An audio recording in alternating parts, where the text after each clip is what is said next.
Toby, before we get to last week, let's go back a little bit. We haven't had a chance to talk yet this year. The team came in August. Talk about how this team has come together, the returnees, the new folks, and how they're training so far. Yeah, we brought in a good group of men and women, both returners and freshmen. And yeah, they came together pretty quickly. You know, that's kind of the great thing about training camp, having the time to just spend time to bond, and they came in shape. That helped as well, and so yeah, we started off the season on a good foot.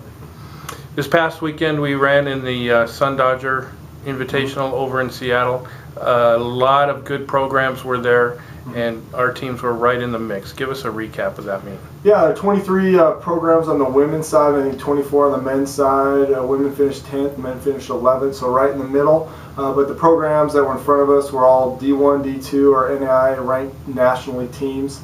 So we don't feel bad about any of the programs that were ahead of us. On the women's side, we did pretty well against our conference competitors. Our women scored 228 points, and next closest team was 504. So I think we did pretty well there. And the 10 women that we took to the meet all ran great and all ran, sub 20 5K pace for 6K, and I think that sets us up for a good rest of the season and championship season when we get down to November.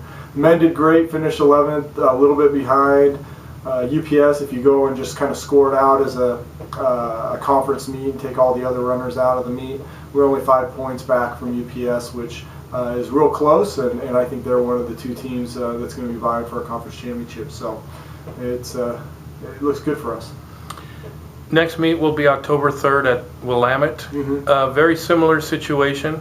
A lot of teams, a lot of quality depth. Big fields. So talk about how meets like that help prepare us for championships later in the season. Yeah, in one way they hurt us for championships, and one way they help us. They help us in that we get a run against the other teams that we're going to race in the conference. So you get out there and you get to race the other schools that you're going to see at the conference championship meet. How it kind of hurts you, there's just so many people in a meet like that. You don't know where the people are in your conference, so you're just kind of racing against other people, which is great. But they could be D1, D2, community college, whatever. You don't know really what teams they are, so now you're just kind of like an individual racing, and it kind of takes that team aspect out of the competition. And then also there's so many people, you tend to, no matter what pace you're running, you're going to be with somebody. In a conference meet, you could get gapped and end up running by yourself if you don't race properly. So it doesn't really prepare you for a conference meet that has 90 runners in it.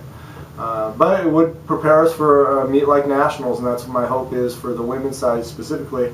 Really think we'll get to nationals this year, and if we get into a big meet with a lot of runners like nationals has, and we have been doing big meets like the Sun Dodger and Willamette, we're setting ourselves up to not be so surprised in November.